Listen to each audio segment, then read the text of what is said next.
By winter you'll birth me twins," the most feared CEO declared to the poor cleaner. Everyone thought it was just a cruel joke, until the impossible started coming true. He was a man no one dared to cross. Ruthless, powerful, untouchable. She was just a janitor, scrubbing his floors after midnight, trying to feed her sick mother. But when she caught him praying alone in the dark, something inside him broke. And what he said next would change both their lives forever. Suddenly, the world's coldest businessman starts showing up at church, donating to orphans, chasing something money can't buy, and the cleaner, she's hiding a secret that could bring his empire crashing down. When love crosses lines of power, race, and pride, hearts aren't the only things at risk. So when winter comes, and the twins arrive, will this be a story of redemption or ruin? Tell me in the comments where you're watching from right now, and if this story speaks to you, make sure you hit subscribe so you don't miss the next one. The rain drummed steadily against the towering windows of Sterling Towers, casting watery shadows across the pristine marble floors. At 11:30 in the evening, the executive level stood silent, except for the soft swish-swish of Adeline Henderson's mop. Her movements were practiced and careful, each stroke deliberate, despite the deep ache in her lower back. "Amazing grace, how sweet the sound," she hummed softly, the familiar hymn warming her tired spirit. The melody brought back vivid memories of her mother Mabel, standing proud before the church choir, her voice rich and strong.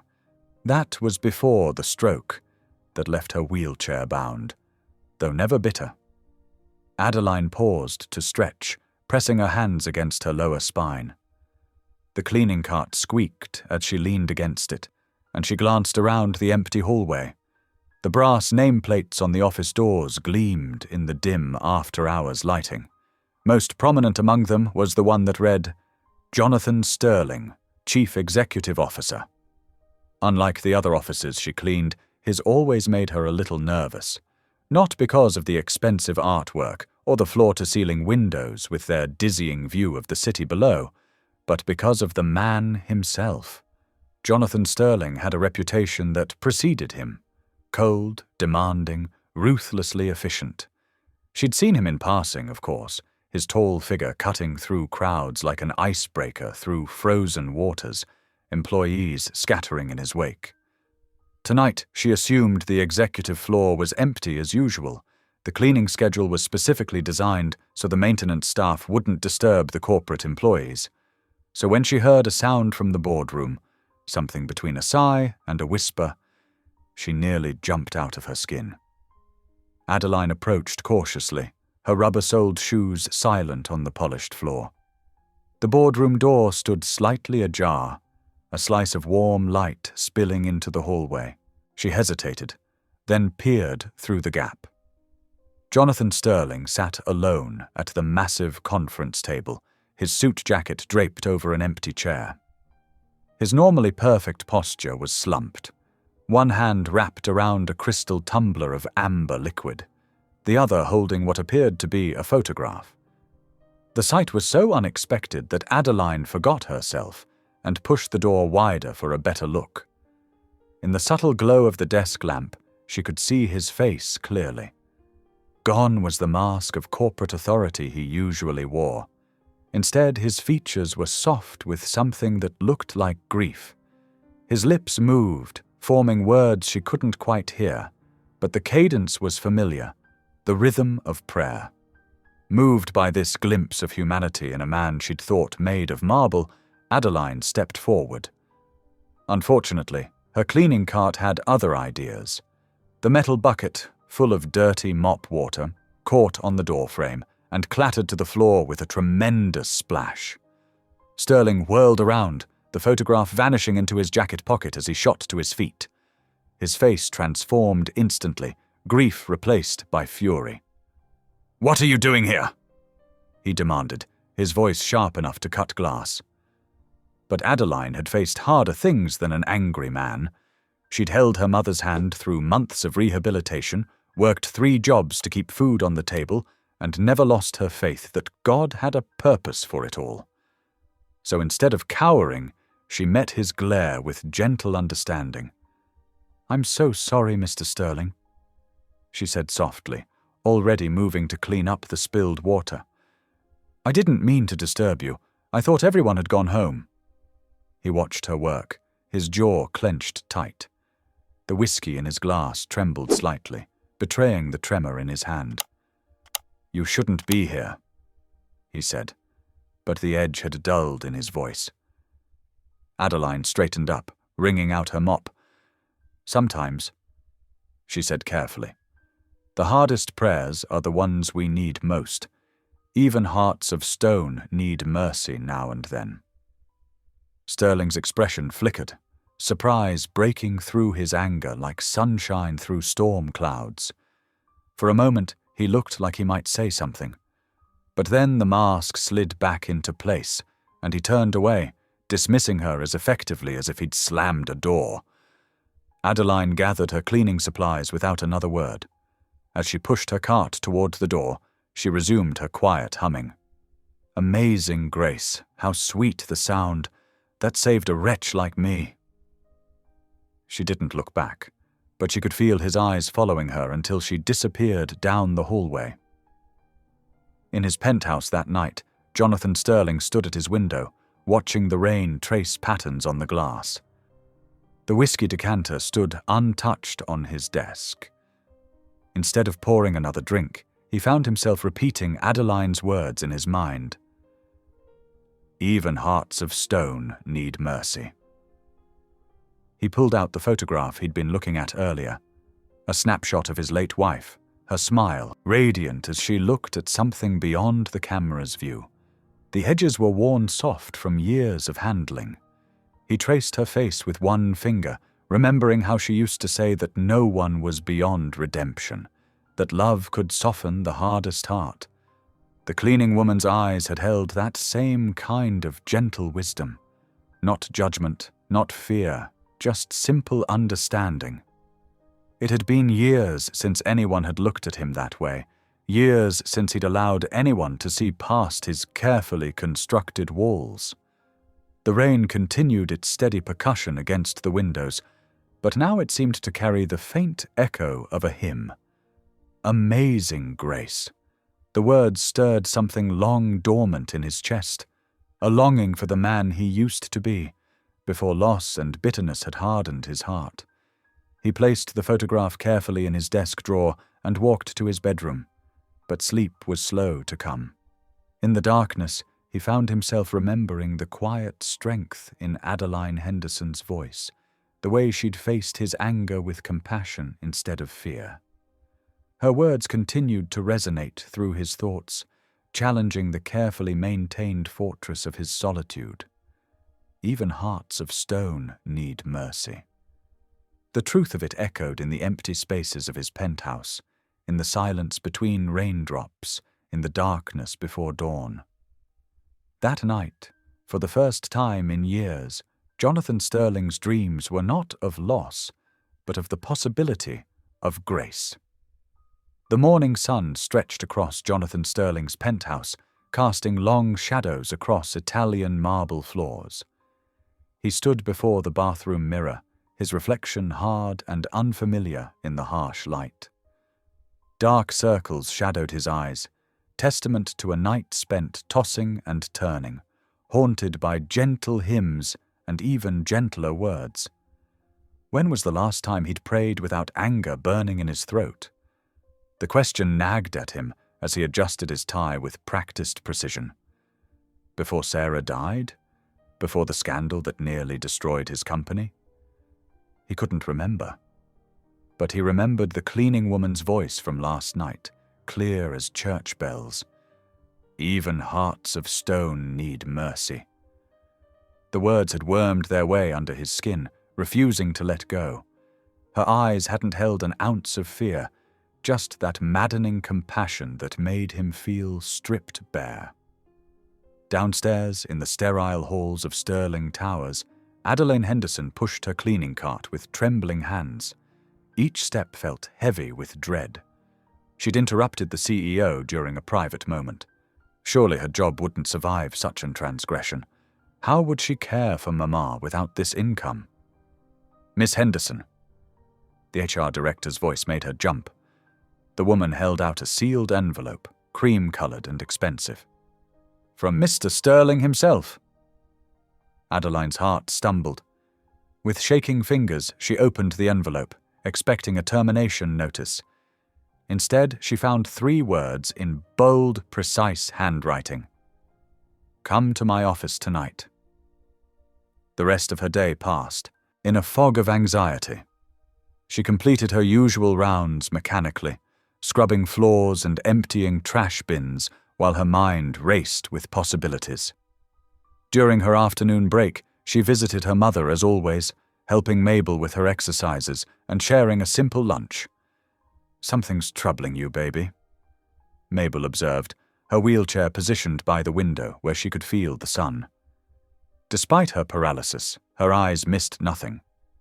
Just work matters, Mama. Adeline adjusted her mother's blanket, avoiding those knowing eyes. The Lord doesn't give us more than we can handle, Mabel reminded her, reaching for her daughter's hand.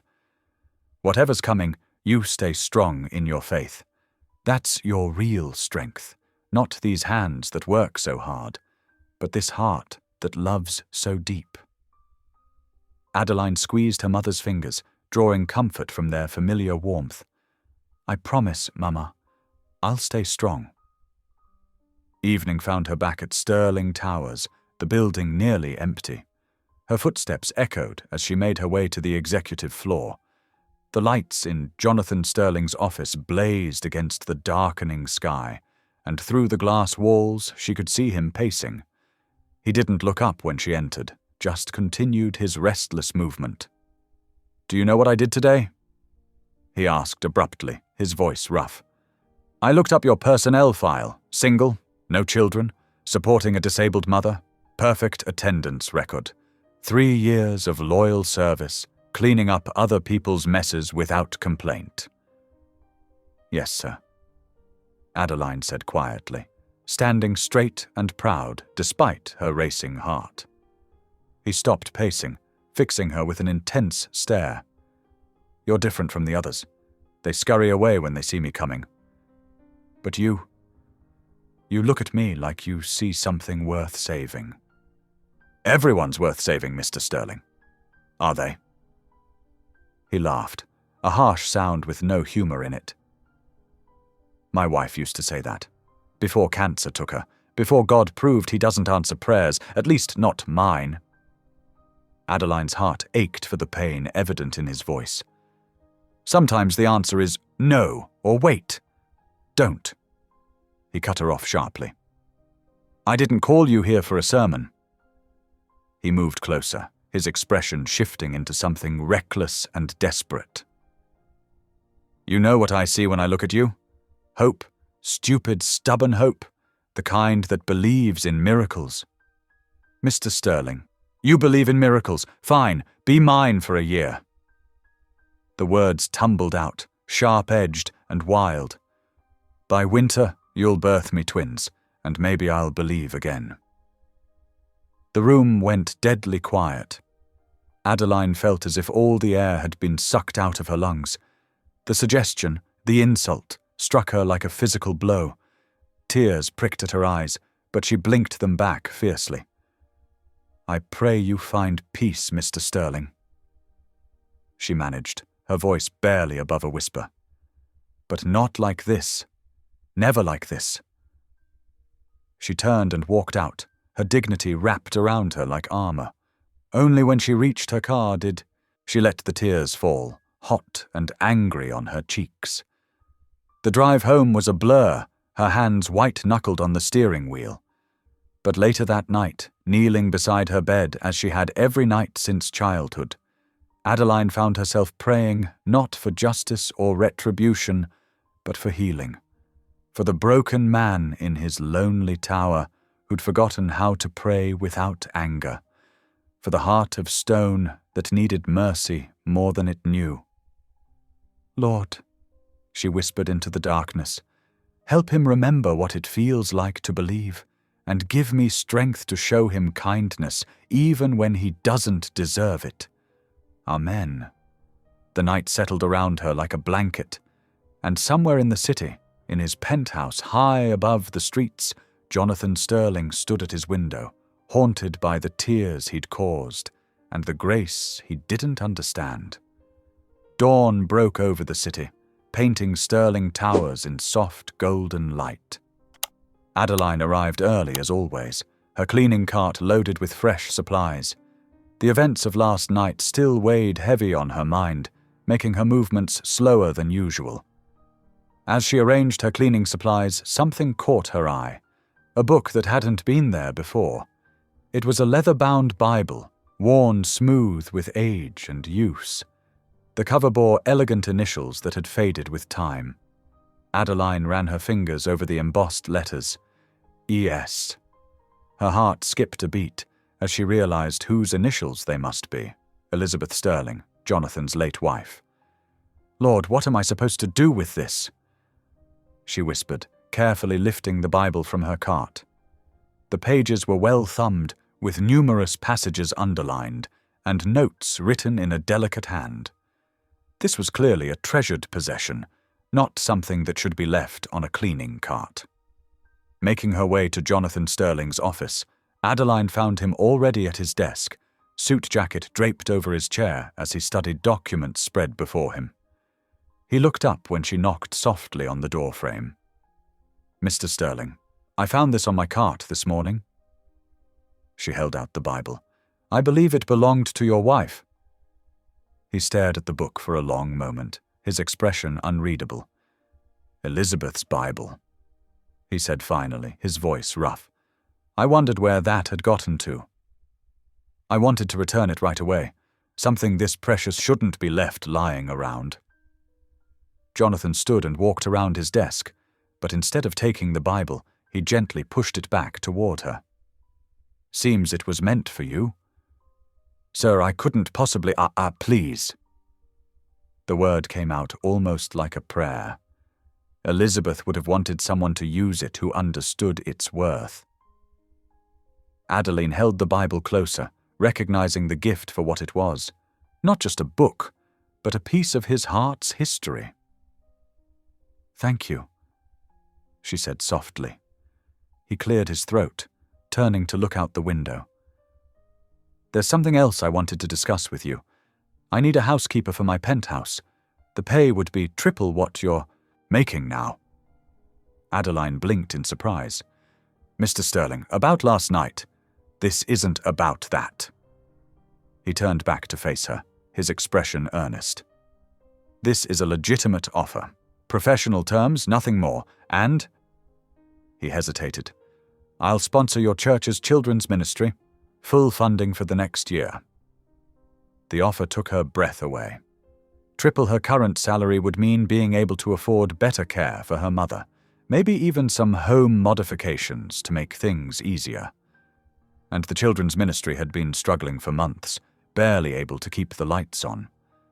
"I'd need to keep my day job here," she said carefully. "And I have to care for my mama in the afternoons." "Of course. The penthouse work would be evenings only after you've seen to your mother. 2 hours a day, 5 days a week. Standard cleaning duties, nothing unusual." Adeline studied him, seeing something different in his face today. Less desperation, more genuine need. "May I think about it?" "Take the day. Let me know by tomorrow." That afternoon, Adeline sat with Mabel in their small living room, Elizabeth Sterling's Bible resting in her lap as she explained the situation. "Triple the pay?" Mabel's eyes widened. "And funding for the children's ministry too?" "Yes, Mama. But after what he said last night—" Adeline shook her head. "I don't know if it's wise." Mabel was quiet for a moment, her weathered hands folded in her lap. "Sometimes," she said softly, "God sends miracles through strange messengers. Maybe this isn't about Mr. Sterling at all. Maybe it's about what the Lord wants to do through you. You think I should take it? I think you should pray about it, baby. But remember, light shines brightest in the dark places. That evening, Adeline called Jonathan's office to accept the position. The next day she arrived at the penthouse precisely at 7 o'clock, armed with her cleaning supplies and Elizabeth's Bible in her bag. The penthouse occupied the entire top floor of Sterling Towers, with floor-to-ceiling windows offering spectacular views of the city. But despite its grandeur, it felt hollow, more like a museum than a home. Everything was pristine and perfectly arranged, but there were no personal touches, no family photos, no signs of life beyond the basic necessities. "The cleaning supplies are in here," Jonathan said, leading her to a storage closet. "You'll find everything you need. I'll be in my study most evenings. Try to—" He paused, seeming uncomfortable. "Pretend I'm not here." But as the evening progressed, Adeline found it impossible to ignore his presence. She could feel his awareness of her as she moved through the rooms, straightening, dusting, vacuuming. Occasionally their eyes would meet when she passed his study, where he sat surrounded by papers and laptop screens, looking more lonely than busy. Without really meaning to, she began to hum as she worked, old hymns that her mama used to sing in choir. The melodies filled the empty spaces of the penthouse, making it feel less like a mausoleum and more like a place where healing might be possible. Once she caught Jonathan standing in his study doorway, just listening.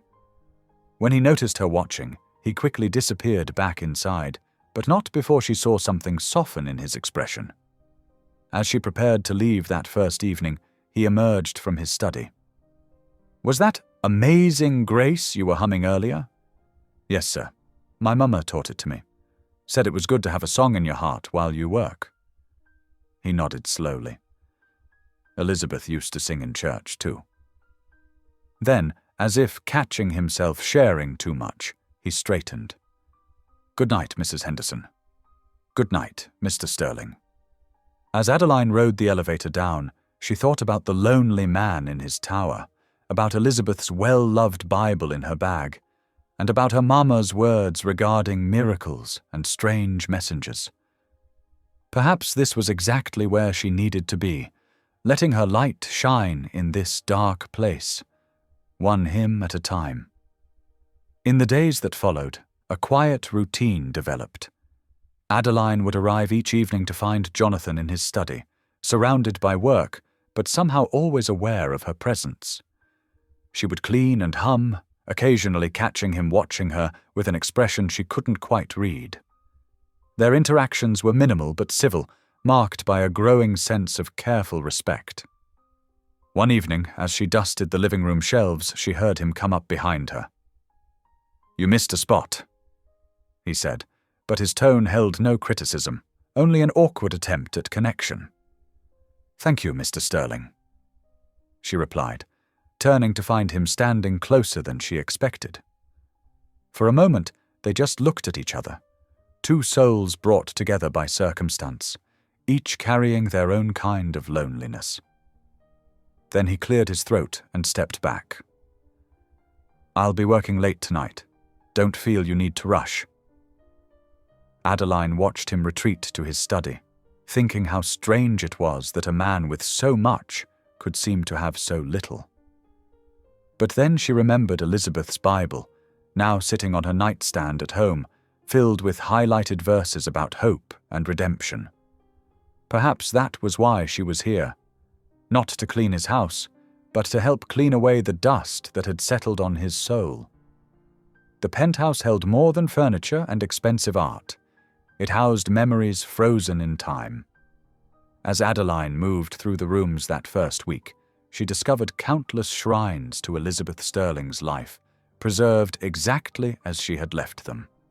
A white grand piano dominated the living room, sheet music still open to Chopin's Nocturne in E-flat major. Dust had settled on the ivory keys, untouched for years. In the kitchen, a delicate china teacup sat on the counter, lipstick stains faded but visible on its rim. Fresh flowers, now long dead, had dried in their crystal vase on the dining table. Adeline's heart ached at these signs of interrupted life. As she cleaned, she was careful not to disturb these memories, only gently dusting around them. Her quiet humming filled the hollow spaces. Amazing Grace, how great thou art, and other hymns that brought warmth to the cold marble and glass.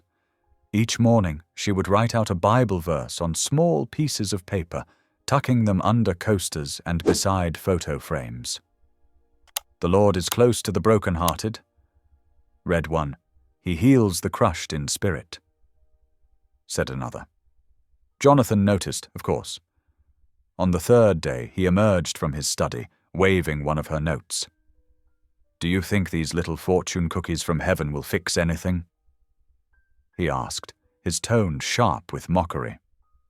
Adeline kept folding laundry, unruffled. No, sir, but they remind us we are not alone in our pain. He scoffed and retreated, but she noticed the note wasn't in the trash later. That night, while she was on the phone with Mabel, Jonathan passed by the kitchen where she sat during her break. He paused in the shadows of the hallway, listening. No, Mama, he's not cruel. Adeline's voice was soft but clear. Just lost, like a child who can't find his way home in the dark. All that money, all that power, but his heart's still stuck in that grave with his wife. You be careful, baby. Mabel cautioned through the speaker. Lost men can still bite. I know, Mama, but someone's got to show him there's still light in the world, even if he doesn't want to see it yet. Jonathan stood there long after Adeline had hung up, something stirring in his chest that he hadn't felt in years. The next morning, he appeared in the kitchen while she was having her coffee break. May I join you? He asked stiffly. Surprised but pleased, Adeline gestured to the chair across from her. Of course, Mr. Sterling. I heard you mention your mother last night, he said, studying his coffee cup. She was in the church choir. Yes, sir. Led it for 20 years before her stroke. Still knows every hymn by heart, though. And she's paralyzed now? Adeline nodded. 5 years this August.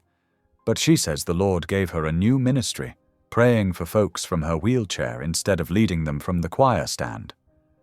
Jonathan was quiet for a moment. That must be difficult. It is. But Mama says suffering either makes you bitter or better. Your choice, which? He looked at her then, really looked at her, as if seeing past the uniform for the first time. And you? Which did you choose? Still choosing every day, she answered honestly, just like you are. The next few days, Jonathan joined her more often. He asked about her church, about growing up with gospel music, about caring for Mabel. Sometimes he'd just sit silently while she hummed, his face thoughtful. That Sunday, the church received an anonymous donation of $10,000 for building repairs. When Adeline came to work Monday, she smiled knowingly at Jonathan. Thank you for the donation, Mr. Sterling. I don't know what you're talking about, he said gruffly, but his eyes held a warmth she hadn't seen before. On Friday night, a fierce storm hit the city. Lightning crackled across the sky as rain lashed against the windows. The streets below quickly flooded, making travel impossible. You'll have to stay until it passes, Jonathan said, watching the weather report. It's not safe out there. Adeline nodded, then headed to the kitchen. She opened the refrigerator, assessing its sparse contents. When's the last time you had a proper meal, Mr. Sterling? He shrugged. I order in. Well, tonight you're having real food. She began pulling out vegetables, chicken broth, and seasonings she'd noticed earlier in the week. My mama's chicken soup recipe could cure anything, even a heart that's forgotten how to feel. Jonathan watched as she chopped, stirred, and seasoned. The apartment slowly filled with the warm aroma of home cooking. When she placed a steaming bowl in front of him, his hands trembled slightly. "Elizabeth used to cook," he said softly. "I haven't. Not since. Sometimes the simplest things hurt the most," Adeline said gently. "But they can heal us too if we let them." He took a spoonful, and for a moment she saw his stern facade crack. "It's good," he whispered. "Really good." They ate in companionable silence as the storm raged outside, the warm soup filling more than just their stomachs. In the soft kitchen light, surrounded by the scent of home cooking and the sound of rain, Jonathan Sterling looked less like a feared CEO and more like what he truly was, a grieving man learning to live again. The soup bowl was empty now, but neither moved to clear it away. Something had shifted in the air between them, like the first thaw after a long winter. Through the windows, lightning continued to illuminate the sky, but inside, a different kind of light was beginning to shine. The weeks melted together like watercolors on canvas, each day bleeding softly into the next. Summer settled over the city, wrapping the towering buildings in golden light that streamed through the penthouse windows where Adeline worked. The rigid schedule that had once defined her time there gradually loosened, becoming something more natural, more alive. Jonathan started coming home earlier, his tie already loosened, suit jacket draped over his arm. He'd find Adeline in various rooms, her presence marked by the gentle sounds of gospel music floating from her small portable radio. The melodies seemed to follow her like faithful companions, filling the once silent spaces with warmth. "That's Sam Cooke," he commented one afternoon, pausing in the doorway of his study while she carefully dusted his bookshelves. Adeline smiled, pleased by his recognition. "Mama always said he had the voice of an angel. Did you listen to gospel growing up?" "Elizabeth did," he said softly, setting his briefcase down. "She loved spirituals, used to play them on Sunday mornings while making breakfast." His voice held that familiar note of loss, but now it carried something else too, a kind of wistful tenderness. "How is your mother doing?" he asked, changing the subject. "The physical therapy, is it helping?" "Baby steps," Adeline replied, moving to dust another shelf. "She can move her right hand a little more now.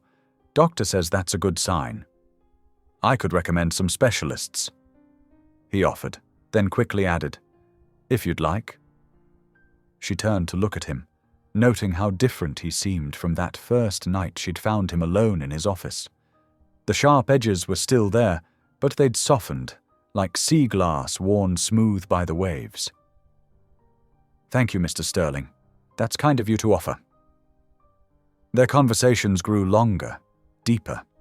He asked about her childhood, about growing up in the church, about Mabel's years leading the choir. Sometimes he'd just listen while she worked, his eyes distant but attentive, as if her stories were slowly filling some empty space inside him. One evening, after she'd made them both dinner, something that had become an unspoken routine, Adeline was collecting the dishes when she heard it, the hesitant sound of piano keys being pressed. Following the halting melody, she found Jonathan sitting at Elizabeth's piano, his fingers moving uncertainly over the ivory. "I can't remember it exactly," he said without turning around. "There was this song she used to play, something about grace. Amazing grace," Adeline asked gently. He nodded, still trying to pick out the tune. Would you sing it, please?" The request hung in the air between them, fragile as spun glass. Adeline moved closer to the piano, her heart beating faster. This was Elizabeth's space, her instrument. But something in Jonathan's voice told her this moment mattered more than any boundary. "Amazing grace," she began softly. "How sweet the sound." Her voice filled the penthouse, rich and clear as morning light. The words carried all the weight of generations who'd sung them before, Slaves in fields, mothers at bedsides, children in Sunday school. Jonathan's hands stilled on the keys as she continued, each verse rising like a prayer to the ceiling. Was blind, but now I see.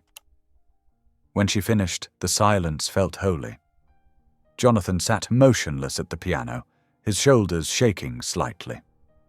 Without a word, he stood and left the room, leaving Adeline alone with the lingering echoes of the hymn. She found him later on the balcony, staring out at the city lights. The wind ruffled his silver hair, and for the first time she noticed how tired he looked, how human. "There's something I need to tell you," he said as she approached. His voice was rough with emotion.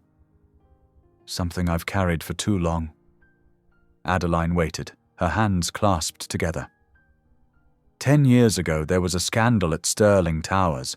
Racial discrimination in hiring practices, unsafe working conditions in our factories. I buried it, paid people off to keep quiet. He gripped the balcony railing. People died, Adeline. Good people lost their jobs, their health insurance, everything. Her heart stuttered as understanding dawned. My brother Marcus worked at our Chicago plant. Jonathan finished. Lost his job in the layoffs, lost his health coverage when he needed it most. The truth hit her like a physical blow.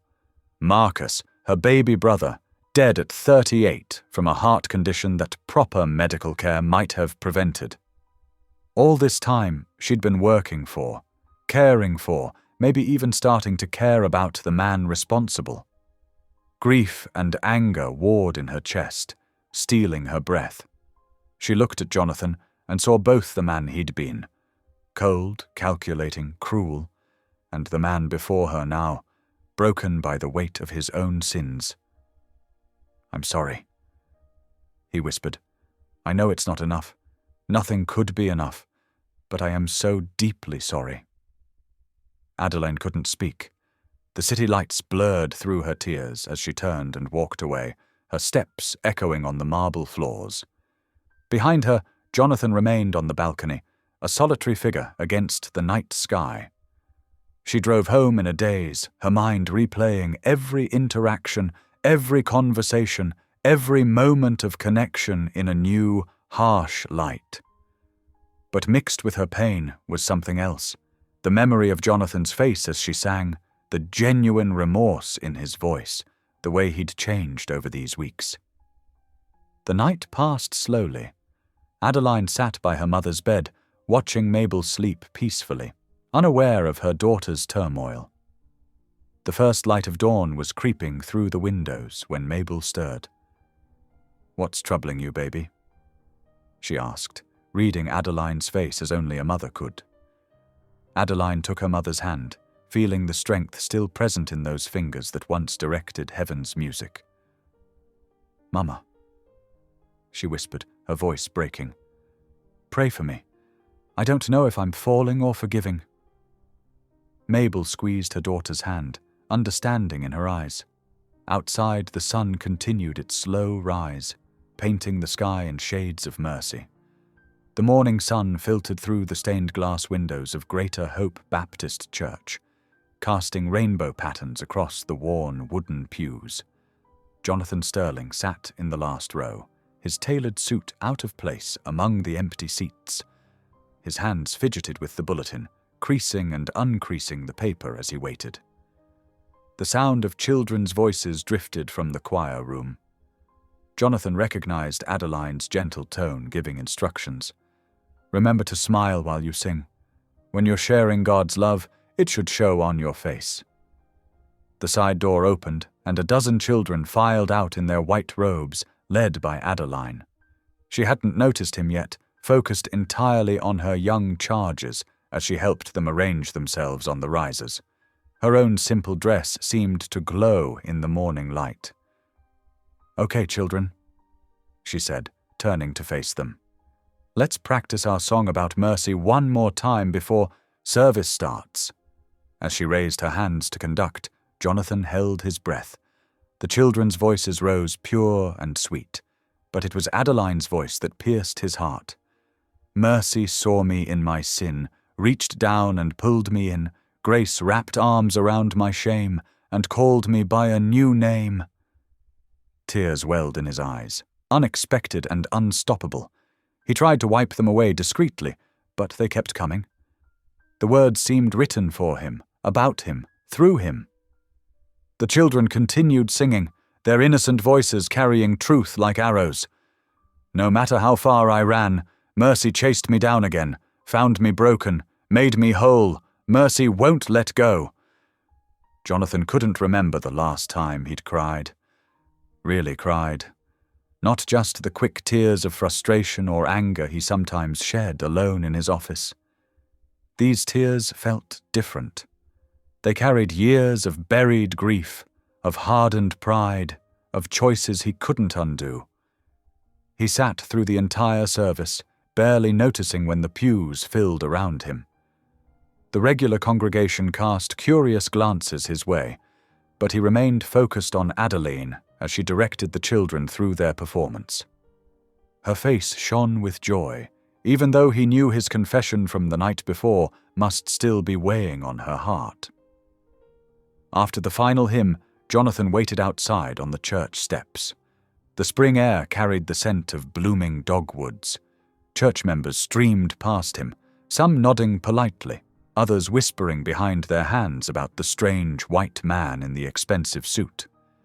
He heard the whir of electric wheels before he saw Mabel Henderson's wheelchair pushed by Adeline. His throat tightened at the sight of them. Daughter and mother, both carrying themselves with such dignity despite all the ways his choices had hurt their family. "Mr. Sterling," Mabel said warmly, as if she'd expected to find him there. "It's about time you joined us for worship." Adeline stood silent, her hand resting protectively on her mother's shoulder. The morning sun highlighted the tension in her face. Jonathan's practiced eloquence deserted him. "I want to learn how to pray again. Really pray, not just bargain or demand or then start by thanking God for what you've already lost," Mabel said, reaching for his hand. Her grip was surprisingly strong, her palm warm against his cold fingers. "Loss strips away our pride, makes room for grace." Jonathan swallowed hard. "I don't know how. Nobody does at first." Mabel smiled. "That's why we have family to help us learn." Over the next weeks, Jonathan's quiet transformation began reshaping more than just his personal life.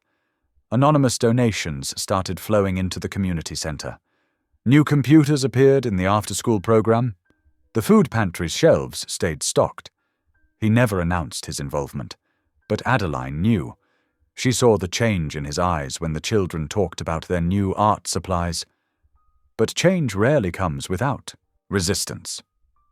The board members at Sterling Towers noticed their CEO's frequent absences, his distracted manner in meetings. Whispers of mental breakdown and midlife crisis echoed through the executive floor.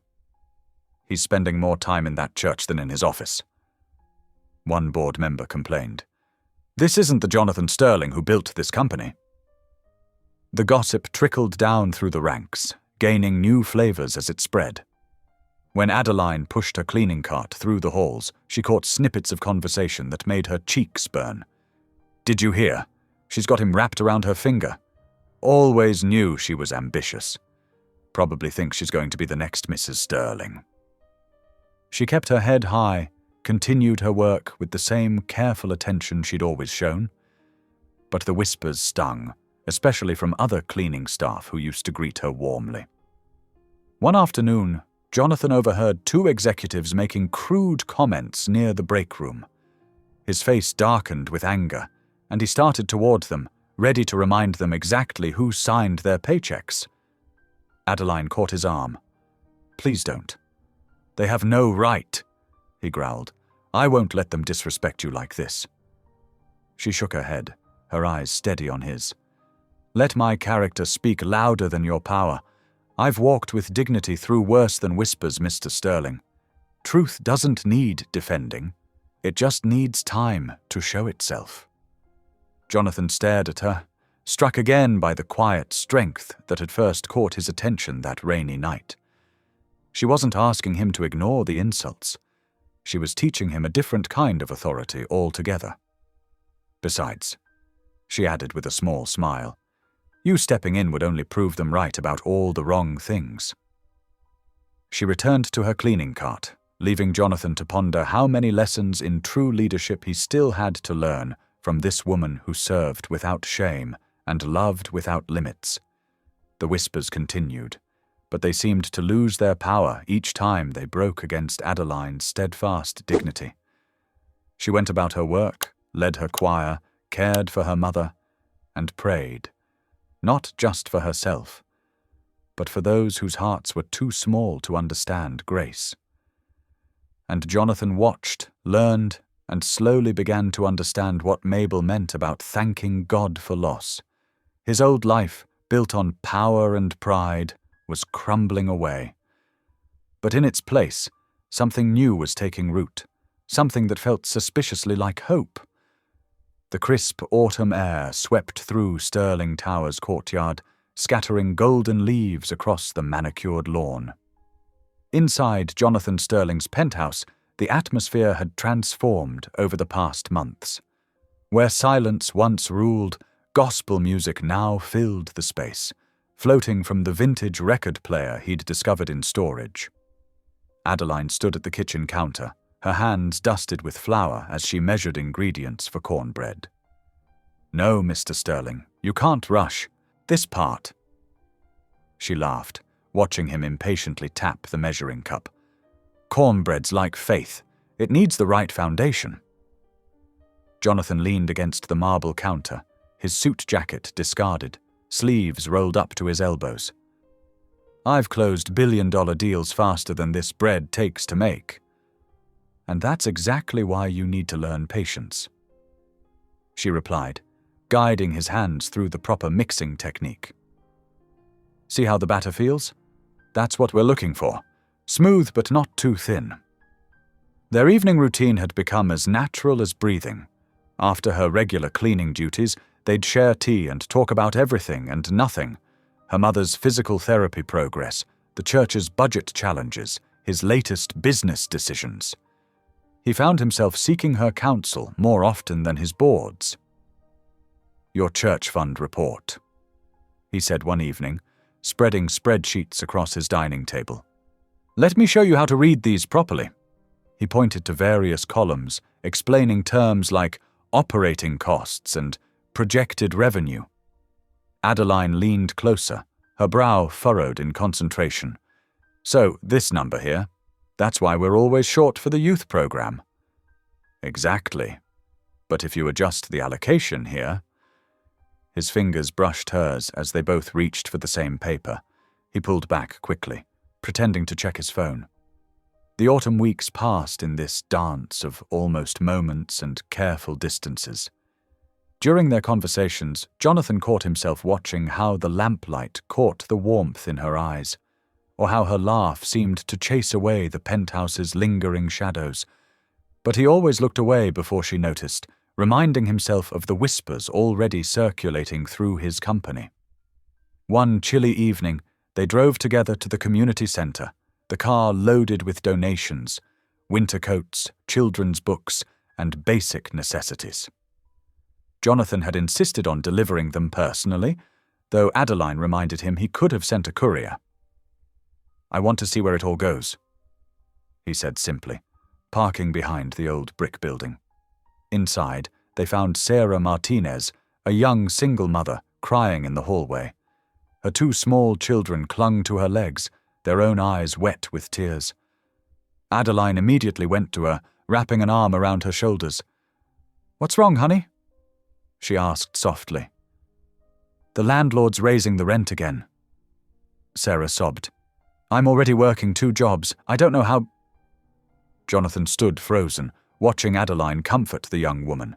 Sarah's dark hair, her gentle features, she could have been Maria's younger sister. His late wife had championed causes just like this, had dreamed of building a foundation to help struggling families. "We'll figure something out," Adeline was saying, her voice warm with certainty. "The centre has an emergency housing fund, and I know some people who might have job leads with better pay."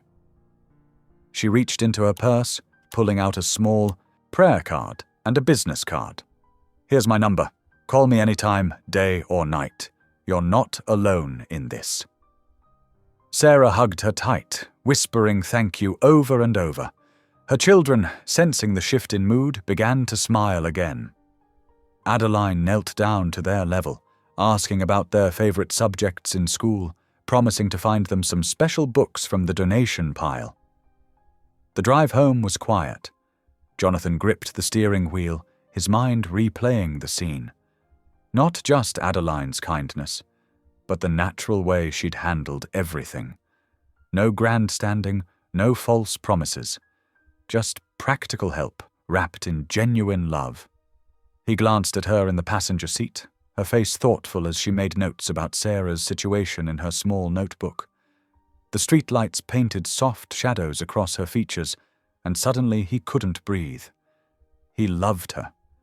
The realization hit him like a physical force. He loved her steady strength, her unfailing faith, her ability to see hope in the darkest corners. He loved how she'd brought music back into his home, how she treated everyone, from CEO to janitor, with the same genuine respect. That night, after dropping her at her mother's house, he sat alone in his penthouse. The space felt empty without her presence, without her humming as she moved through the rooms. He poured himself a drink, but didn't touch it, lost in thought. Sleep, when it came, brought dreams of Maria. But for the first time, his late wife's face held no sorrow, no accusation. She smiled at him, radiant as the day they'd met, standing at their old piano. "She's the one who'll finish our song." Maria's voice echoed through the dream. The melody was always meant for her. Jonathan woke at dawn, his heart racing. Before he could talk himself out of it, he drove to the finest florist in the city.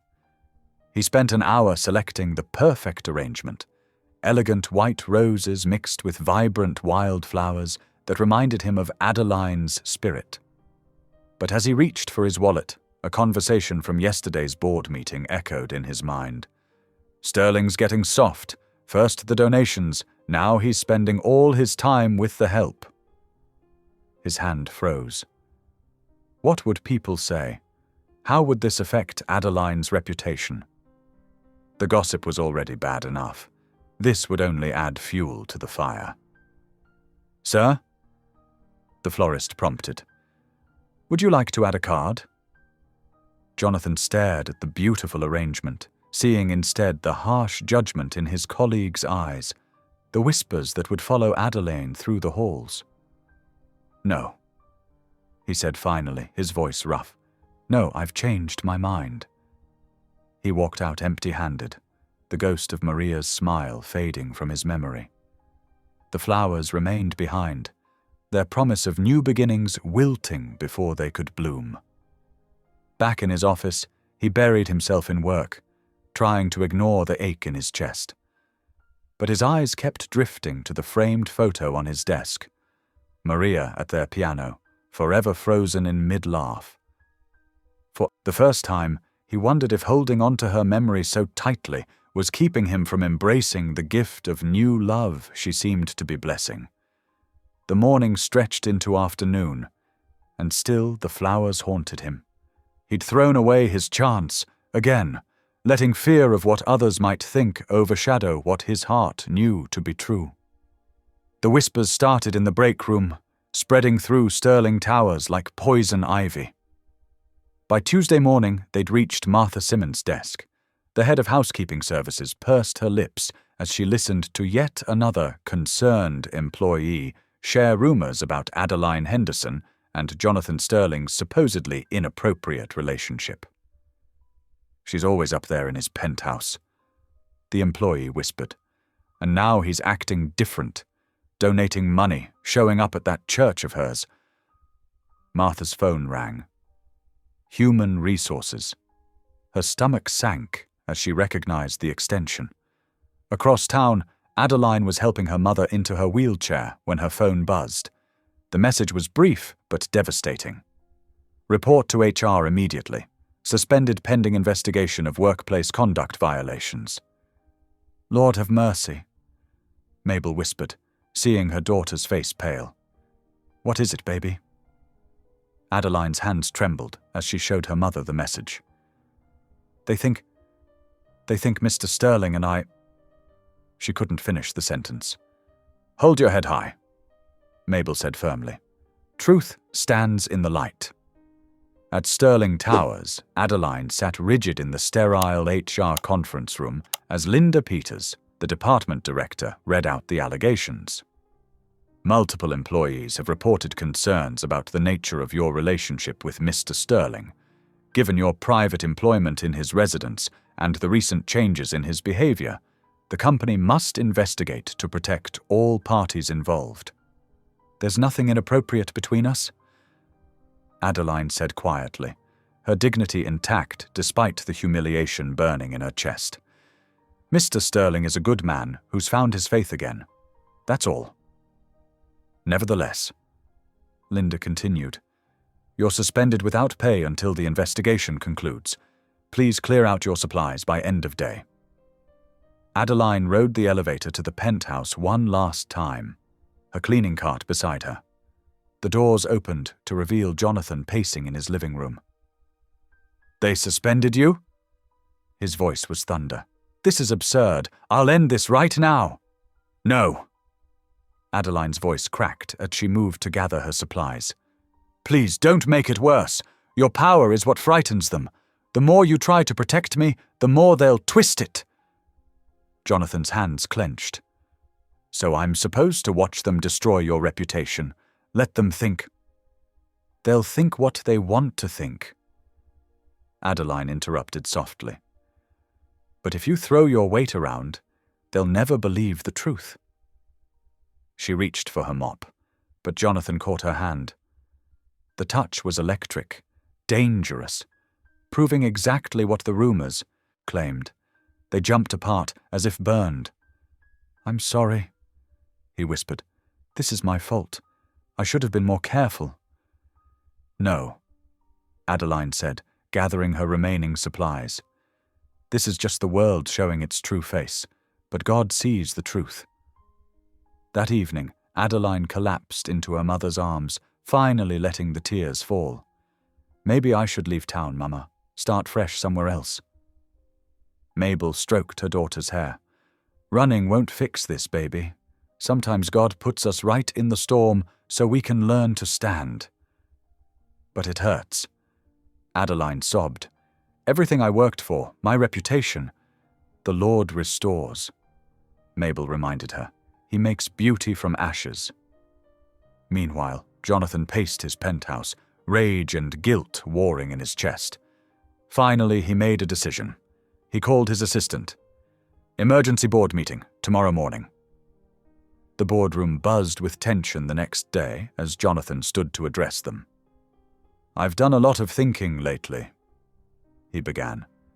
About leadership, about what this company has become under my watch. The board members exchanged worried glances as he continued. I'm stepping back temporarily, he announced.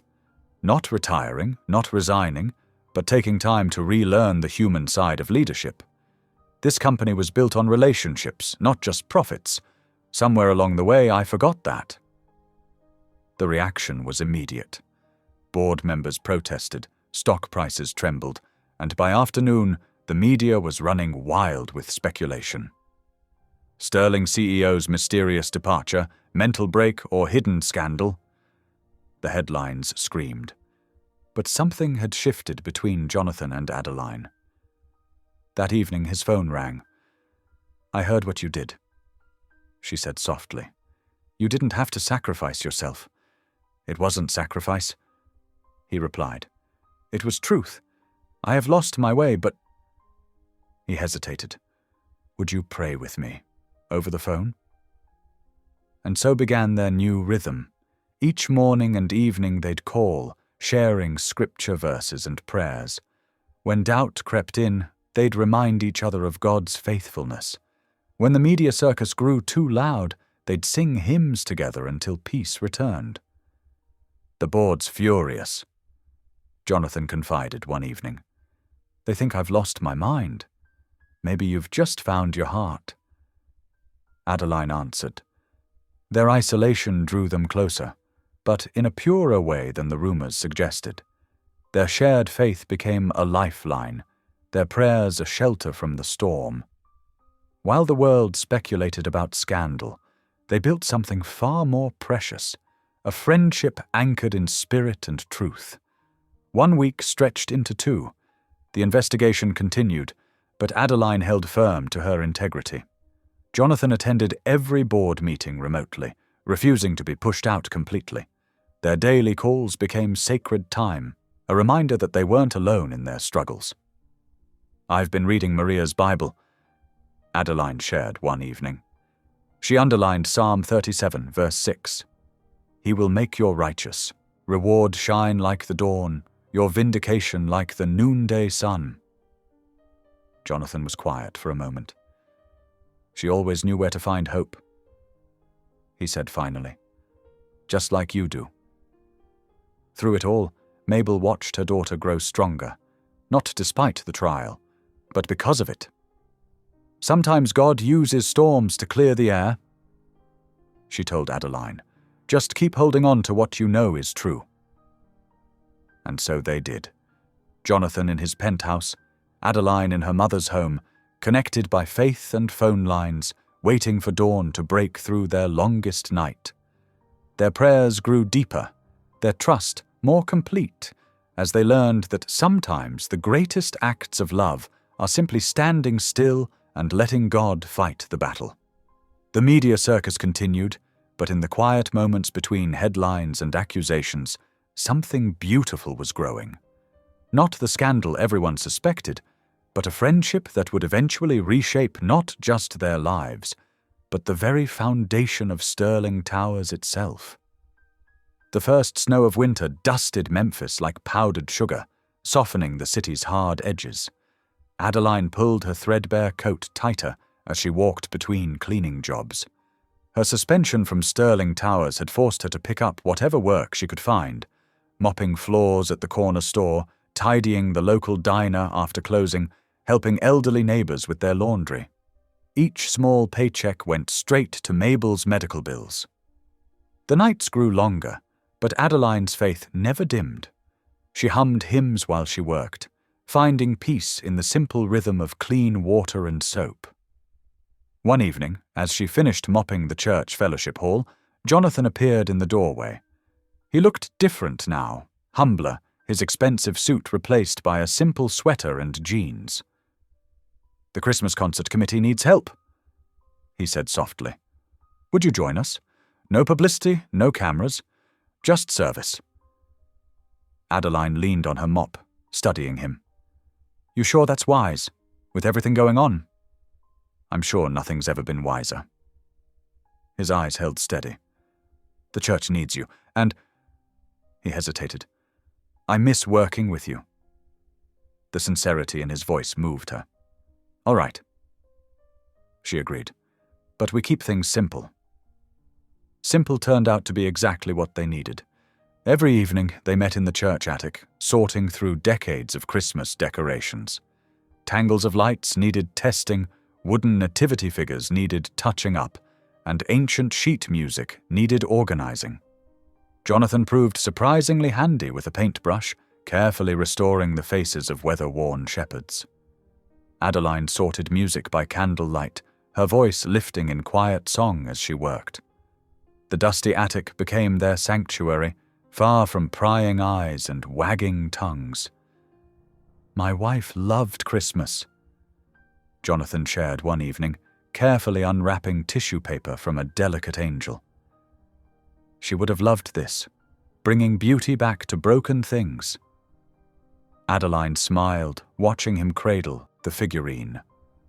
"Maybe that's what he's doing with us too." Their conversations flowed easier in the attic's dim light. They shared stories of childhood Christmases, his filled with expensive presents but empty chairs, hers rich with family and faith despite tight budgets. They laughed over tangled tinsel and broken bulbs, their hands occasionally brushing as they worked. The church ladies whispered, "Of course." But something had changed in how they saw Jonathan. He carried chairs for elderly deacons, helped the children's choir with their rehearsals, and never missed a prayer meeting. His humility spoke louder than any defense could have. One particularly cold evening, as they sorted through boxes of sheet music, Jonathan found an old spiritual his wife used to play. "Would you sing it?" he asked. "Please." Adeline's voice filled the attic, pure and clear. "Sweet little Jesus boy, they made you be born in a manger." The melody wrapped around them like a warm blanket, and when she finished, there were tears in Jonathan's eyes. "Grace," he whispered, his voice rough. "That's what you've given me. More than all the sermons I've ever heard, more than all the prayers I've ever prayed, you've taught me what grace really means." Adeline's heart thundered in her chest as he stepped closer. "I love you," he said simply. "Not because you fixed me, but because you showed me how to fix myself, through faith, through service, through love." She trembled, overwhelmed by the truth in his words and the fear of what they meant. "Jonathan, I know it's complicated," he continued. "I know the world will talk, but I can't pretend anymore." Adeline touched his cheek gently. "Then love me right," she whispered.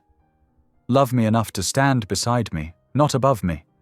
No more power games, no more protecting, just two people walking the same path." "I promise," he said, and sealed it with a kiss as pure as prayer.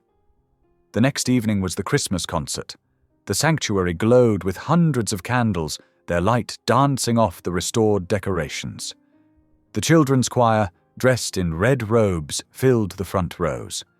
Adeline stood with the adult choir, her voice leading them through carols and spirituals. Jonathan sat in the front pew, pride and love shining in his eyes.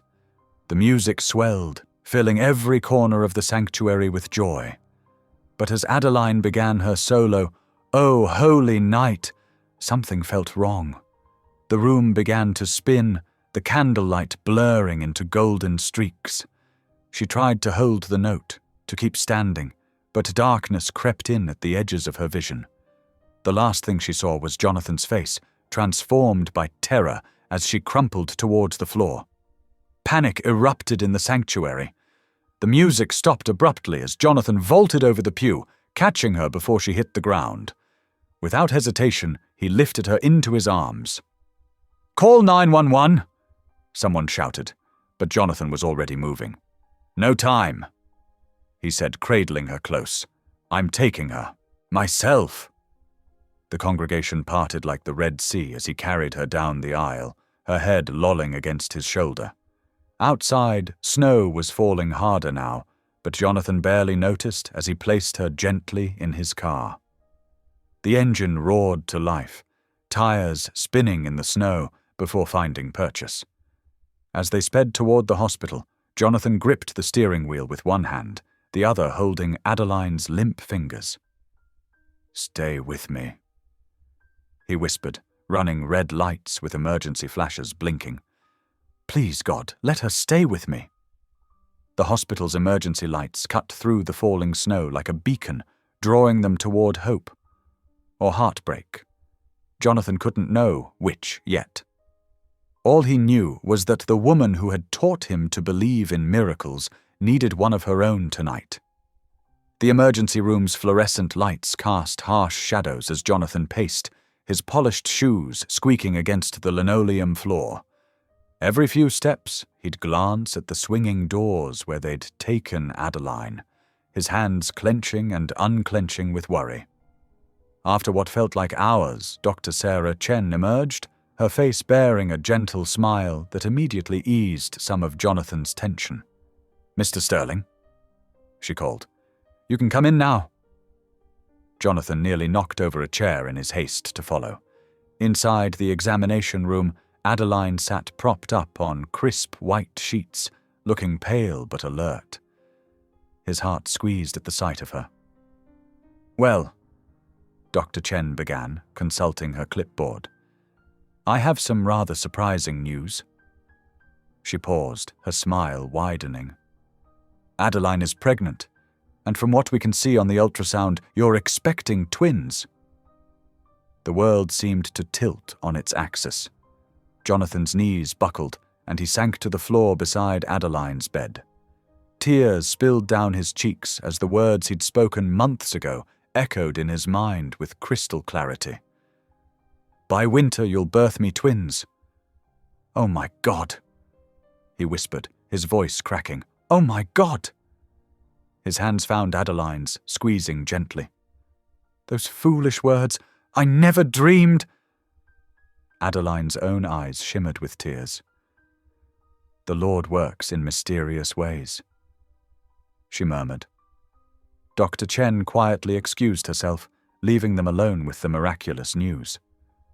Jonathan pressed his forehead against their clasped hands, his shoulders shaking with emotion. "I'll protect you," he vowed, his voice thick. "You and our babies. Forever. I swear it." The next few weeks unfolded like a beautiful dream.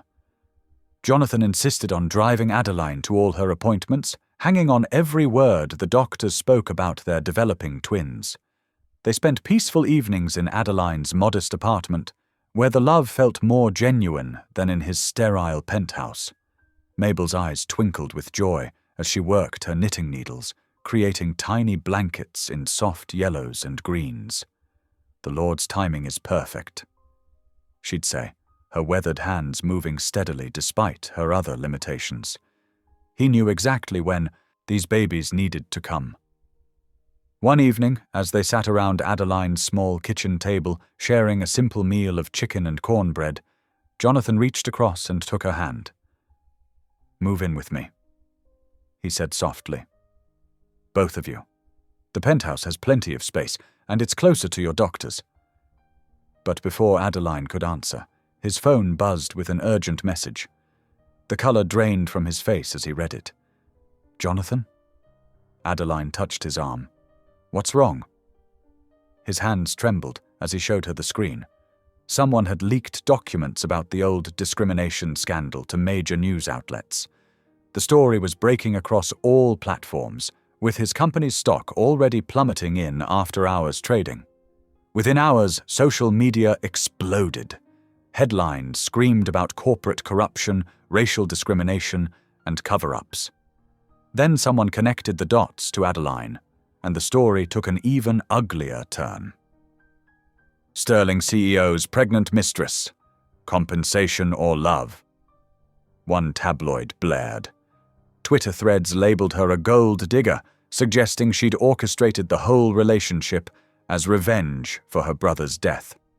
Jonathan watched helplessly as his past mistakes poisoned everything pure in his life. The board called emergency meetings. Shareholders demanded answers. Reporters camped outside both their homes, shouting questions about their relationship. Adeline bore it all with dignity, holding her head high as she walked through the gauntlet of cameras. But Jonathan saw how she flinched at the cruel words, noted how she'd stopped singing while she worked. One night, after a particularly brutal day of media coverage, he found her crying in the church sanctuary. The sight broke something inside him. This was his fault, his past sins staining her reputation, his power making her a target. That night, he made the hardest decision of his life. While Adeline slept, he packed a small bag and wrote a note with trembling hands. "My dearest Adeline, you deserve peace, not my storm. The shadows of my past have already taken too much from your family. I won't let them take your joy, too. Please forgive me for not being strong enough to face this beside you. Know that I love you and our children more than life itself." He left it on her kitchen table, alongside his resignation letter to the board. Then he disappeared into the pre-dawn darkness, his heart shattering with every step that took him away from the family he'd only just found. Back in the apartment, Adeline slept peacefully, one hand resting protectively over her growing belly, unaware that her world was about to change once again. Outside, the first snow of winter began to fall, covering the city in a blanket of silent white, while reporters huddled under umbrellas, waiting for the next chapter of the story to unfold. The January wind whistled through the empty streets of the city, carrying stray snowflakes that danced in the pale morning light. Adeline Henderson stood at her kitchen window, one hand resting on her growing belly where her twins moved restlessly. Her breath fogged the cold glass as she watched another day begin without Jonathan. The apartment felt smaller now, crowded with baby items donated by church members, a second-hand crib, tiny onesies, and soft blankets that Mabel continued to knit despite her arthritis flaring up in the cold. Love filled every corner, even if loneliness lingered in the shadows. "Lord," she whispered, her morning prayer as familiar as breathing, "keep him safe wherever he is." Mrs. Martinez from next door knocked softly, bringing over a pot of chicken soup.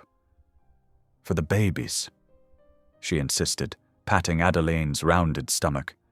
"Growing two takes extra strength." "Thank you." Adeline smiled, touched by the constant flow of kindness from her neighbors. Since Jonathan's disappearance, they'd rallied around her like a protective wall against the world's judgment. The church community proved equally steadfast. Deacon Williams drove her to doctor's appointments.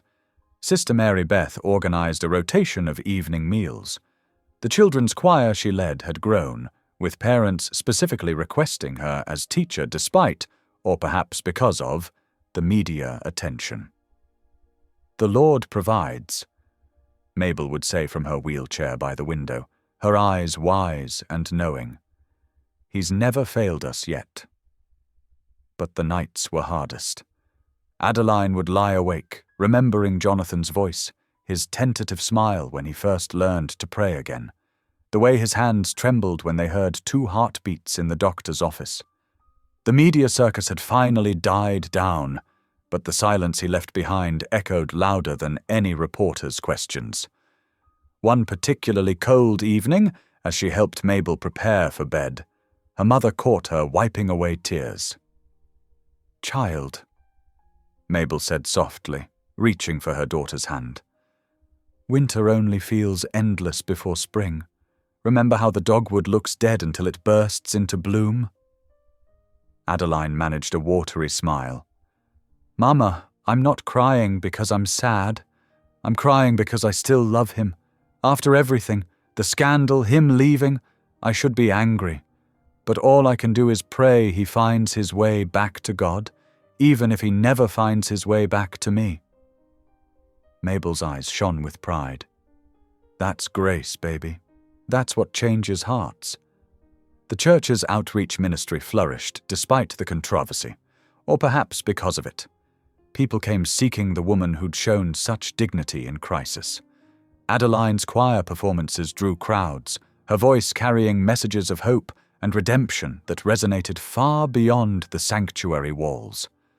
Local news covered their community programs, showing Adeline leading children in song, her pregnancy now impossible to hide but worn like a crown. She never spoke ill of Jonathan, never confirmed or denied the swirling rumors. She simply served, sang, and loved, letting her actions speak louder than any words could. Meanwhile, 200 miles away in a snow-covered cabin, Jonathan Sterling sat alone by a stone fireplace. The remote property had been his late wife's favorite retreat, a place where city pressure couldn't reach. Now it became his refuge, a monastery of sorts where he wrestled with his demons.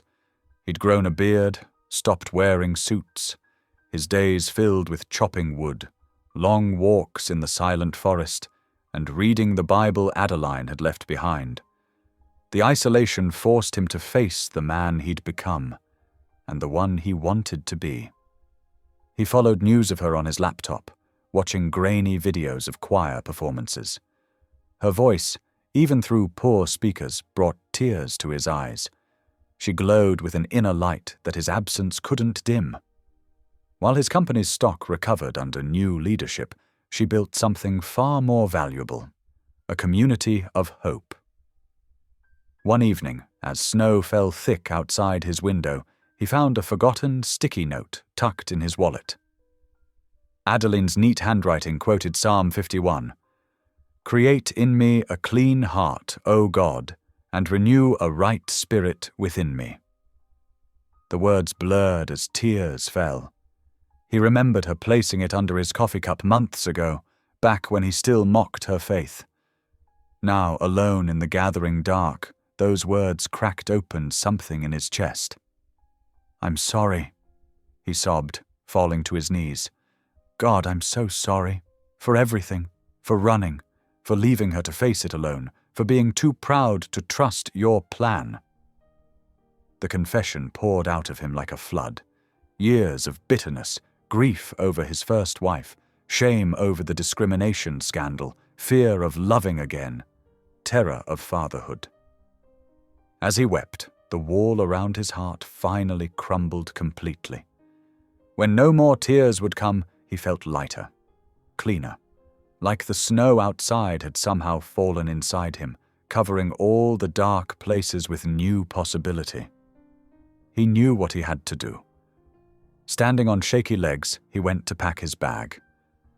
The time for hiding was over. Whether Adeline could forgive him or not, he had to try. His children deserved a father who faced his mistakes instead of running from them.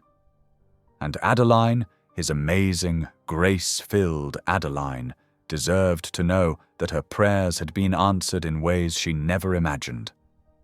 Outside, the winter wind howled through bare branches. But somewhere beneath the frozen ground, spring waited patiently to emerge, like grace, like hope, like love that refuses to die even in the coldest season. The storm arrived without warning, transforming the peaceful evening into a howling nightmare. Heavy snowflakes pelted against Adeline's apartment windows as the wind screamed through the streets below. The weather forecast had predicted a light dusting, but nature had other plans. Adeline paced her small living room, one hand pressed against her swollen belly, the other gripping the back of a worn armchair. Something felt different tonight. The twins were restless, moving in ways that made her breath catch. She was only 32, weeks along. Too early. Much too early. "Mama!" she called out, her voice tight with worry. I think something's happening." Mabel wheeled herself from the kitchen, her experienced eyes taking in her daughter's stance. "How long have you been feeling this way, baby?" "About an hour. I thought they were just practice contractions, but—" Adeline's words cut off as pain rippled through her abdomen. This wasn't practice anymore. The lights flickered ominously as another gust rattled the windows. Mabel reached for her phone, fingers moving as fast as her arthritis would allow. "I'm calling 911. Minutes ticked by like hours as they waited for an answer. When it finally came, the news wasn't good. "Mom, I'm sorry, but all emergency vehicles are having trouble reaching that area. The roads are completely iced over, and we've got multiple accidents blocking main routes." Adeline sank onto the couch, trying to remember her breathing exercises. The pain was getting stronger, coming faster. Outside, the storm intensified, turning the world beyond their windows into a swirling white void. "Lord," she whispered, clutching her mother's hand, "if this is the night, stay with me." Mabel was already dialing Pastor Grant's number. "We need help, Elias. The babies, they're coming early. No ambulance can get through." The pastor's calm voice carried through the speaker. "I'm calling the congregation. Anyone who lives nearby will come. Hold on, Adeline. You're not alone." The lights flickered again, then plunged the apartment into darkness. Adeline's soft cry pierced the sudden blackness. "Jesus, be with us," Mabel prayed, her voice steady despite her fear. She could hear neighbors in the hallway now, answering her earlier knocks for help. Mrs. Rodriguez from next door appeared with armfuls of candles. Mr. Chen from upstairs brought extra blankets and his emergency radio.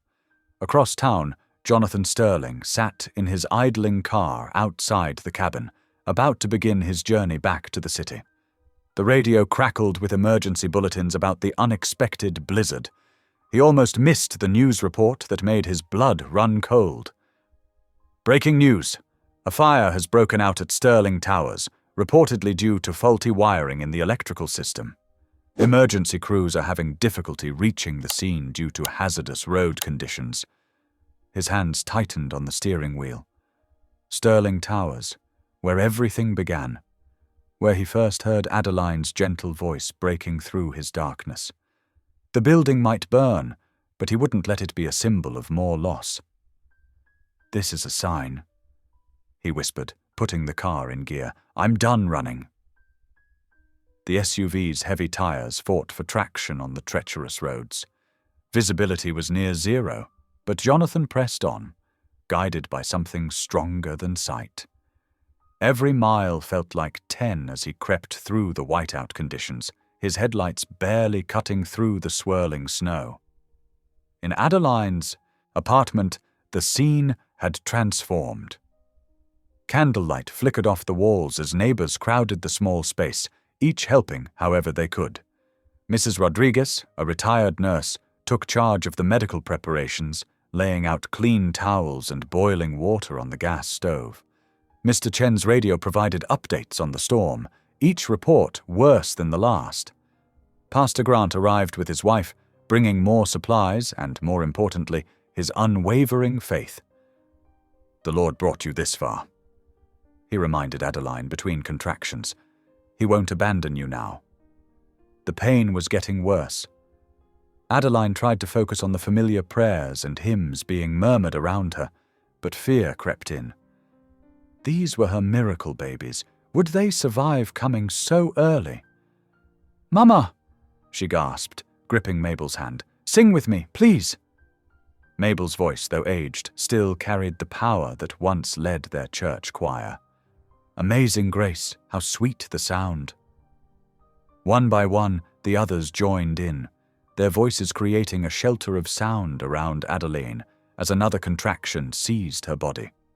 Jonathan abandoned his car 3 blocks from Adeline's apartment complex, the streets too dangerous to continue driving. The wind cut through his coat like knives as he fought his way forward on foot. The same determination that had once driven his business empire now pushed him through snowdrifts and ice. He could see emergency vehicles stuck at various intersections, their lights creating eerie red and blue halos in the swirling snow. Somewhere in the distance, sirens wailed uselessly. 2 blocks left. His legs burned from trudging through knee-deep snow. The cold ate into his bones. 1 block. He could barely see the apartment building's outline through the storm. Inside, Adeline's cries echoed through the candlelit rooms. Mrs. Rodriguez knelt beside the makeshift bed they'd prepared, her face serious. "The first baby is coming. Adeline, you need to push now."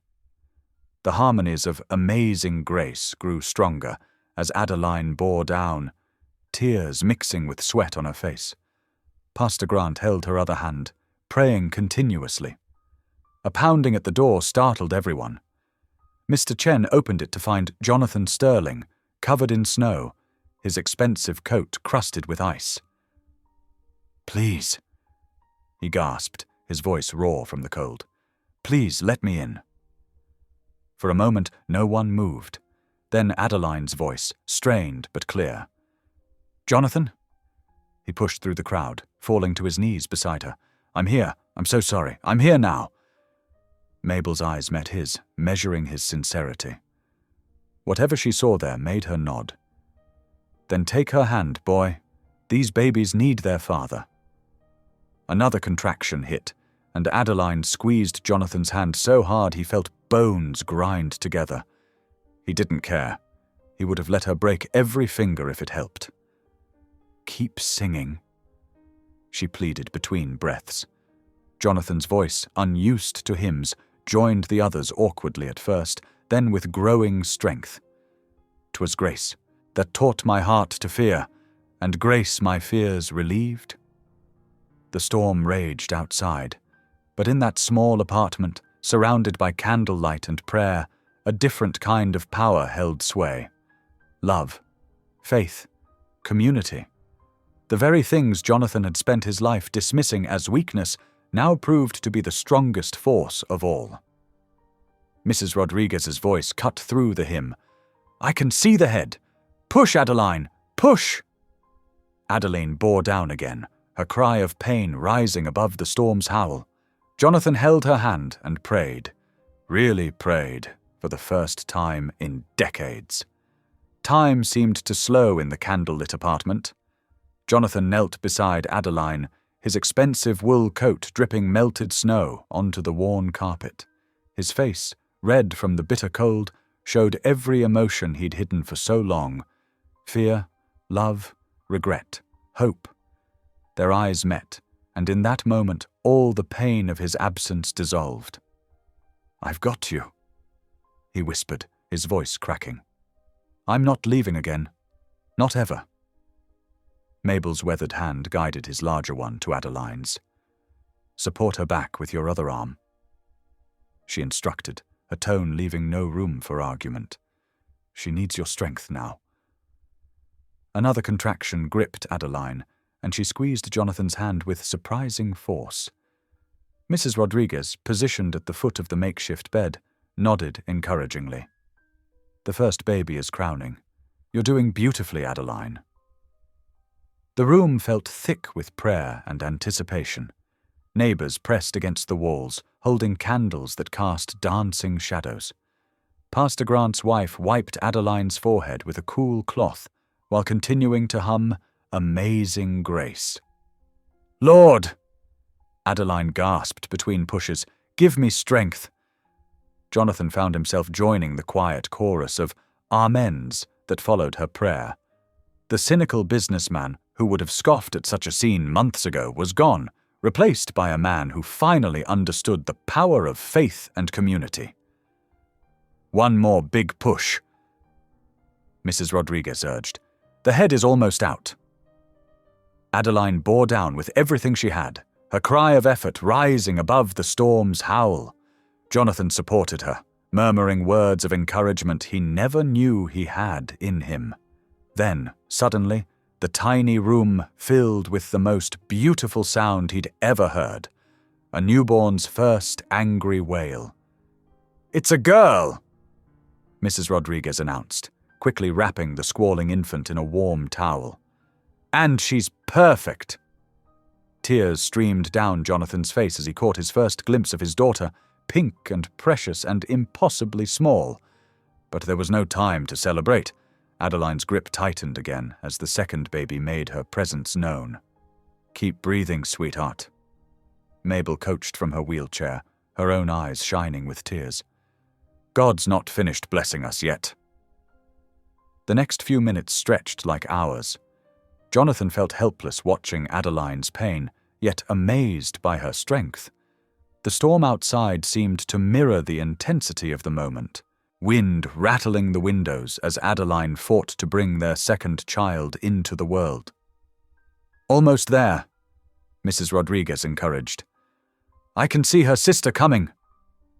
Pastor Grant's deep voice led them in another hymn, and this time Jonathan sang too, his rough baritone joining the others without shame. The melody seemed to give Adeline renewed energy for these final moments. With one last tremendous effort, Adeline pushed, and a second cry joined the first. The room erupted in praise and thanksgiving as Mrs. Rodriguez announced, "Another beautiful girl!" 2 babies, 2 perfect miracles. Jonathan's vision blurred as he watched them being cleaned and swaddled. His foolish, arrogant words from months ago came back to him. "By winter, you'll birth me twins." He hadn't believed then. He'd been so lost, so bitter. But Adeline's faith had seen what he couldn't. Once both babies were checked and deemed healthy, they were carefully placed in their parents' arms. Adeline cradled one, while Jonathan with trembling hands held the other. He stared down at the tiny face, so new and pure, and felt something break open inside him. "You birthed more than twins," he whispered, his voice thick with emotion. "You birthed me a soul again." Adeline laughed weakly, the sound full of joy despite her exhaustion. "Caroline," she said softly, looking at the baby in her arms. Then, nodding toward the one Jonathan held. "And Cora." "Carolyn and Cora," Jonathan repeated, testing the names on his tongue. They felt right, like a prayer answered. The storm that had raged all night began to quiet, as if it too recognized the holiness of this moment. Through the apartment's small window, the first rays of dawn pierced the clouds, painting everything in soft golden light. The snowdrifts outside gleamed like diamonds. Mabel reached out to touch each tiny head, blessing her granddaughters. "The Lord works in mysterious ways," she said, smiling at Jonathan.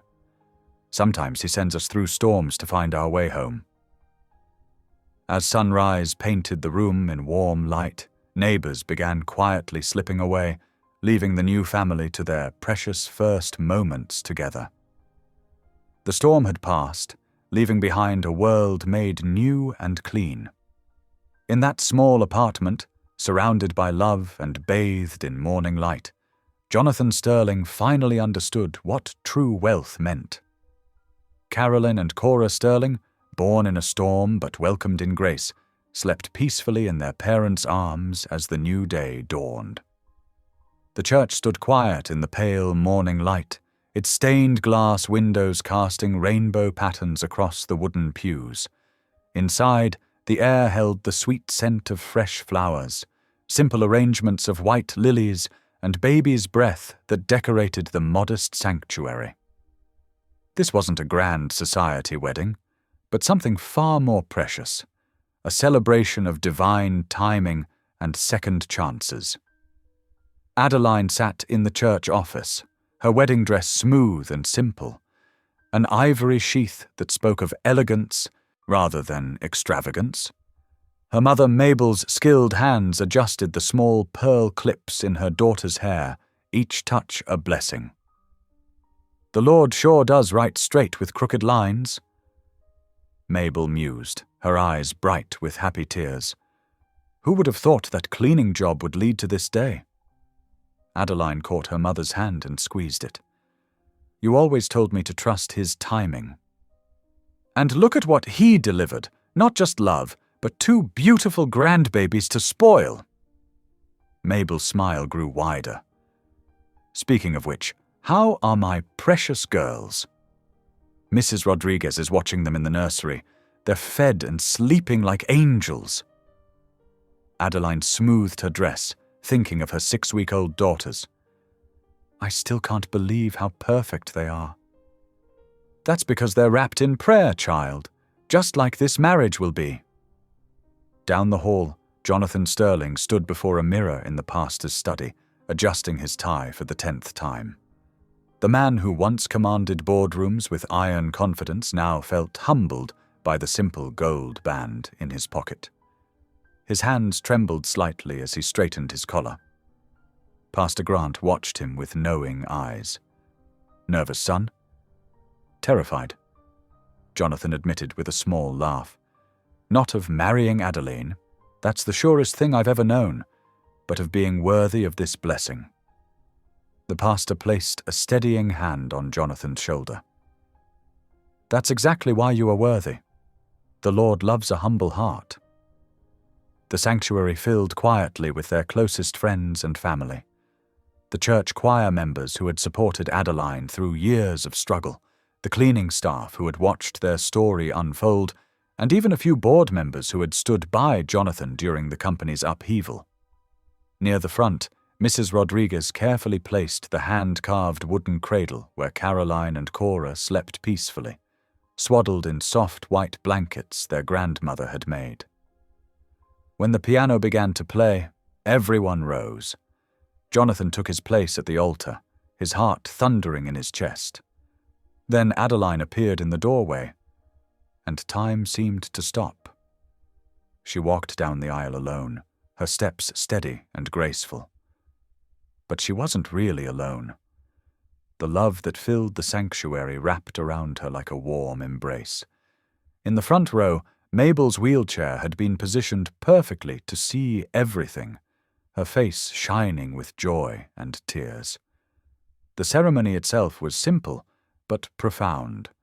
Pastor Grant spoke of redemption and grace, of how love could bridge any divide when God was at the center. When it came time for the vows, Jonathan's voice rang clear and strong. "Adeline, you found me in darkness and showed me light. You taught me that true strength lies in humility and true wealth in loving others. I promise to spend every day trying to be the man you believed I could become. I promise to love our daughters with the same gentle strength you've shown me. And I promise to never forget that our story is one of God's grace." Adeline's response came straight from her heart. "Jonathan, I promise to keep singing when storms come, to hold on to faith when doubt creeps in, and to always remember that love is patient enough to wait for healing. I promise to raise our girls to be bridges of hope, just like their father has become. And I promise to thank God every day for turning our pain into purpose." When Pastor Grant pronounced them husband and wife, the sanctuary erupted in joyful amens and happy tears. But the most powerful moment was yet to come. After the first kiss as husband and wife, Jonathan turned to address the gathered congregation. His face was solemn, but his eyes sparkled with purpose. "Today marks not just the beginning of our family, but the start of something bigger," he announced. "In honor of our daughters, and in memory of both Adeline's brother and my late wife, I'm establishing the Caroline and Cora Foundation." A hushed stillness fell over the sanctuary as he continued. "This foundation will be dedicated to supporting single mothers and promoting racial reconciliation in our community. It will provide educational opportunities, job training, and support services. Because love isn't just about words, it's about action. It's about making sure other families don't face the same struggles that once divided us." The crowd rose to their feet, many wiping away tears. Mabel's voice, strong and clear despite her physical limitations, began the first notes of Amazing Grace. One by one, others joined in, until the whole sanctuary rang with the beloved hymn. Jonathan helped wheel Mabel to the front, where she could better see her granddaughters, who were just beginning to stir in their cradle. The twins' tiny faces seemed to glow in the light streaming through the stained glass, a living testament to hope and new beginnings. After the ceremony, they gathered in the church fellowship hall for a simple reception. There was home-cooked food, laughter, and more singing, the kind of celebration that fed both body and soul. Jonathan watched in amazement as Adeline moved among their guests, her joy infectious. She belonged here, among these people who had been her support system long before he knew her. And now, somehow, they had become his people too. As evening approached, the newlyweds bid farewell to their guests and headed home. Not to the penthouse, but to a modest house they had chosen together, one with a garden where the twins could play, and a spare room for Mabel to stay in when she needed care.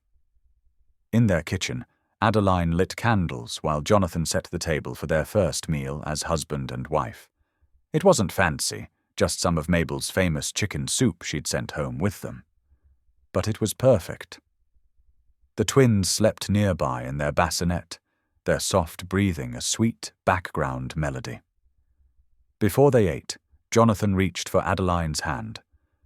For the first time in years, he felt no hesitation as he bowed his head to pray aloud. "Heavenly Father," his voice was thick with emotion, "thank you for second chances. Thank you for showing me that true love isn't about power or position, but about serving others. Thank you for Adeline's faith that never wavered, for Mabel's wisdom that guided us, and for our beautiful daughters who remind us daily of your grace. Help us honor these gifts by being your hands and feet in this world. Amen. Adeline squeezed his hand, her wedding ring catching the candlelight. Amen, she whispered. They shared their humble supper in comfortable silence, the candlelight casting warm shadows on the walls of their new home. Outside, the evening star appeared in the darkening sky, a bright point of light marking the end of one chapter and the beginning of another. The community centre buzzed with life on a crisp winter afternoon. The once stark walls now displayed colourful children's artwork and photographs of smiling families whose lives had been touched by the Caroline and Cora Foundation. Through the wide windows, snowflakes danced in the fading sunlight, casting playful shadows across the polished floors. 5-year-old Caroline Sterling, with her mother's gentle eyes and father's determined chin, darted between the round tables where families gathered for the weekly community dinner. Her sister Cora, bold and spirited, chased after her, their identical giggles echoing through the room. "Catch me if you can!" Caroline called out, weaving past Mrs. Thompson, a single mother who now ran the centre's job training program. "Girls, careful now." Adeline's warm voice carried across the room, though her eyes sparkled with joy as she watched them play. She stood near the choir risers, helping a group of teenagers arrange their sheet music for the evening's practice. Her hair, now touched with the faintest hints of silver at the temples, was pulled back in a neat braid, and she wore a simple dress that spoke of both dignity and approachability. Jonathan knelt by the sink in the corner, his suit jacket discarded and sleeves rolled up past his elbows as he tightened the pipes beneath. The years had softened his once rigid posture, and smile lines now creased the corners of his eyes. A young boy watched him work, fascinated by the man who was once known only as a fearsome CEO, but now spent his weekends teaching basic home repair to anyone who wanted to learn. "Hand me that wrench, Tommy," Jonathan said to the boy, pointing to the toolbox beside them. "That's right, just like I showed you last week." The bronze plaque mounted prominently on the wall caught the late afternoon light. Its inscription, "Love builds what power cannot," had become more than just words. It was the living testimony of their transformed lives. Beneath it hung photographs documenting the centre's growth, the first Christmas toy drive, graduation ceremonies from their vocational programs, and countless moments of community coming together. Mabel, now using an electric wheelchair but still radiating strength, supervised a group of volunteers setting up for dinner. Her voice, though softer with age, still commanded respect as she directed the placement of dishes and utensils. "A little more to the left, honey," she guided a young volunteer. "We want everyone to feel welcome at this table." As the sun began its descent toward the horizon, families started gathering their belongings. The twins' energy finally seemed to wane as they helped stack chairs with small, determined hands. Jonathan watched them with wonder, still amazed at how they embodied both innocence and purpose. Every time he saw Caroline comfort a crying child or Cora share her snack with a newcomer, he was reminded of the miracle they represented. Adeline finished arranging the choir books and walked over to her husband, placing a gentle hand on his shoulder. "All fixed?" "Good as new." He smiled, standing up and wiping his hands on a rag. "Tommy here's becoming quite the handyman." The boy beamed with pride as Jonathan ruffled his hair. "Same time next week, Mr. Sterling." "Wouldn't miss it," Jonathan assured him. As the last families said their goodbyes, Adeline and Jonathan gathered their daughters and prepared to leave. The twins had grown tired from their play, each reaching up to be carried. Jonathan scooped Caroline into his arms while Adeline lifted Cora, their small heads resting trustingly against their parents' shoulders. They stepped outside into the crisp evening air, the church bells from across the street beginning their evening song. Fresh snow had begun to fall, each flake catching the light of the street lamps like tiny stars descending to earth. Jonathan paused, looking at the horizon where the last rays of sun painted the clouds in shades of pink and gold. "You were right, Adeline," he said softly, his voice full of wonder and gratitude. "Heaven does answer mops and prayers alike." Adeline leaned against him, careful not to disturb the now drowsy Cora in her arms. She smiled, remembering that first night when she'd dropped her mop bucket in his office, how far they'd come from that moment of fear and judgment to this place of love and purpose. The snow continued to fall around them, gentle and cleansing. Each flake seemed to carry the promise of tomorrow, of more lives touched, more barriers broken, more love shared. The bronze plaque's words glinted in the fading light behind them, a testament to the truth they'd learned. That real change comes not through power or position, but through the patient work of love and grace. The church bells finished their song as the small family stood together in the gathering dusk, surrounded by the peaceful whisper of falling snow. In their arms, Caroline and Cora dozed peacefully, living bridges between two worlds that once seemed impossibly far apart, but now moved in perfect harmony, like the steady rhythm of their parents' hearts beating as one. Thank you for being here. If something in this story stayed with you, I'd love to see you again. Subscribe, and tomorrow I'll bring you another story crafted with heart.